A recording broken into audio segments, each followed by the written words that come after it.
Welcome back, everybody. I'm glad you're here. This is a great lesson. Let me just jump into it. Last week, I talked about 5 questions that we'd cover in our community groups. 5 questions that I believe will help you make better decisions and fewer regrets. So here's the first question of the series. I'm going to call it the integrity question. The easiest person to deceive is the person in the mirror. That's you. You know, it shouldn't be this way, but it is. We can talk ourselves into anything in just a moment. You can talk yourself and you can deceive yourself. You can sell yourself on good decisions, bad decisions. But I realize that we are the mastermind behind all of our regrettable decisions. To be honest with you, when we make bad decisions, it's probably our fault. Maybe we didn't seek counsel. Maybe we did what felt good at the moment. But you are involved in all of them. I'm involved in all of my decisions. Now granted, there are outside pressures, other voices, and people promising you stuff. But in the end, you and I decide. At times, I feel like maybe there's a sales associate that lives in my head, trying to convince me to do what's right. But the big idea in this series is the often overlooked relationship between good decisions and good questions. Let me talk to you for a minute. Good decisions set us up for good futures. Good questions set us up for good decision. You see, in some ways, our decisions are no better than the questions that we ask or don't ask ourselves. But this is what I'm convinced of. If you'll ask, then if you'll answer honestly, and then if you'll act. Let me say that again, okay? We have to ask. Then, as we look in the mirror, the proverbial mirror in life, we have to answer honestly to the question we just asked, and then we have to act accordingly. Your life will be better, and the people who look to you and depend on you, their lives will be better as well if we do this. So that's the practice. We got to work on this. We're not the only people impacted by our decisions or our regrets. You see, last week I suggested you memorize a verse in the Bible of Proverbs. And here's what the writer of Proverbs says. It's Proverbs 27:12, and it says this: "The prudent see danger and take refuge, but the simple keep going and pay the penalty," end quote.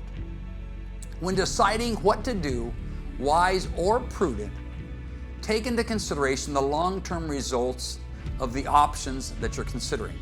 Again, simple people, or maybe I would say naive people, they don't do it that much. You see, this verse is a reminder for us to look beyond the moment, beyond the situation, and look away and realize, is this a good decision? Is there potential danger associated with my options? Or do you sometimes find yourself selling you things you shouldn't buy? That sounds kind of funny, doesn't it? But I realize that the prudent, let's be prudent. Why? Because the proverb says the prudent sees danger and we take refuge. But basically the simple, they just keep going. You can tell them, hey, the bridge is out, and they'll just keep driving past you at 100 miles an hour. So see danger coming and let's connect the dots. So let's just jump into this. The question 1, I've already mentioned it to you. It's called the integrity question.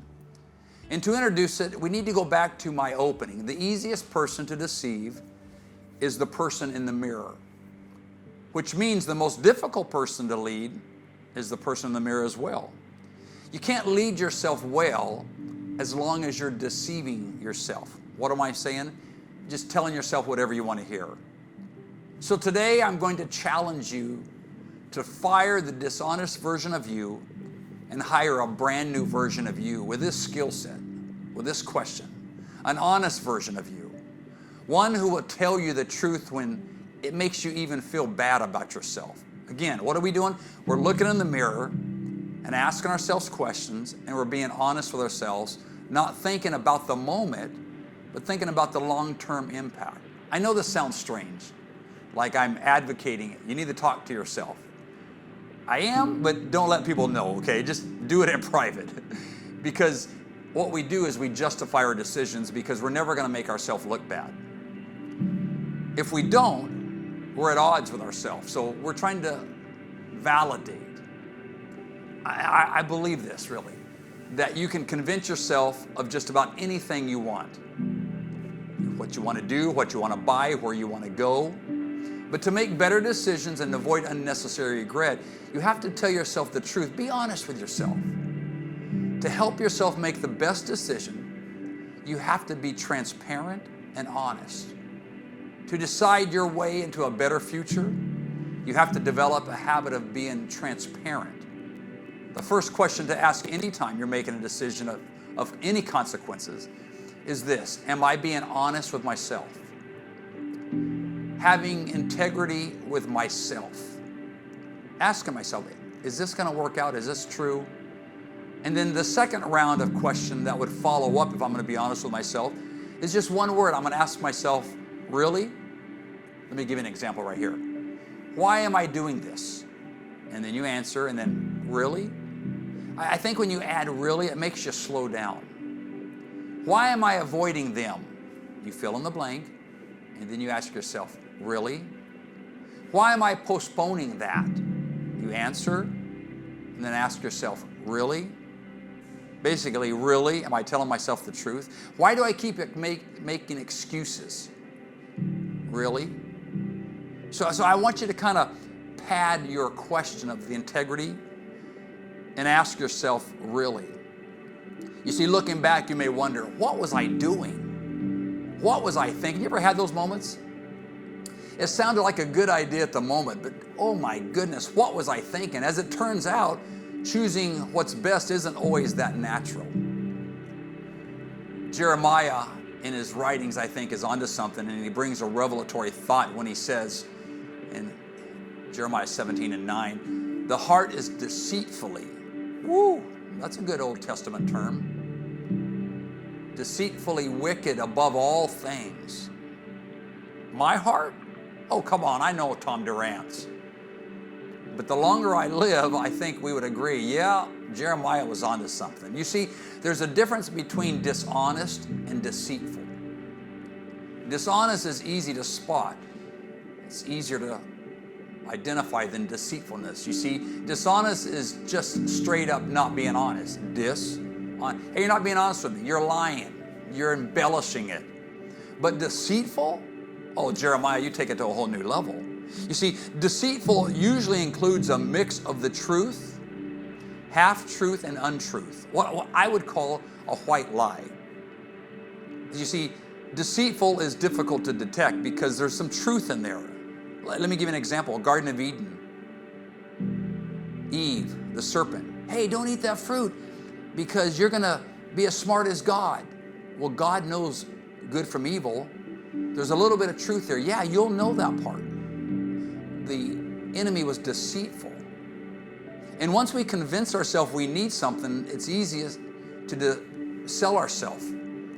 So Eve is deceived by the serpent. She convinces herself, and she convinces Adam, and you can just kind of see the snowball effect. But the reasons we used to sell ourselves aren't really good reasons. They're just justifications. We justify why we said that. We justify why we bought that. We justify why we didn't come clean. But again, Jeremiah 17:9, the heart is deceitfully and wicked above all things.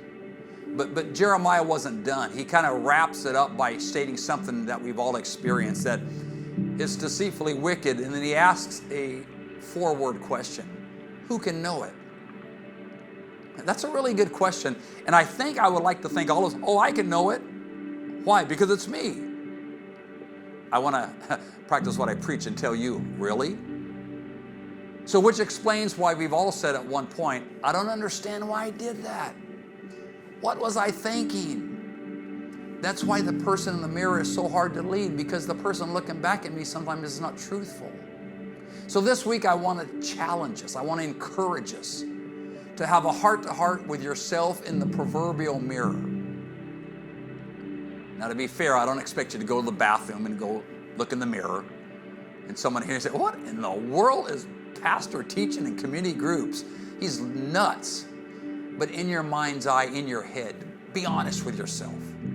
It doesn't come natural, I know. But most things that are good don't always come natural. But Jeremiah was right. It's deceitfully wicked above all things. Desperately wicked, one writer said.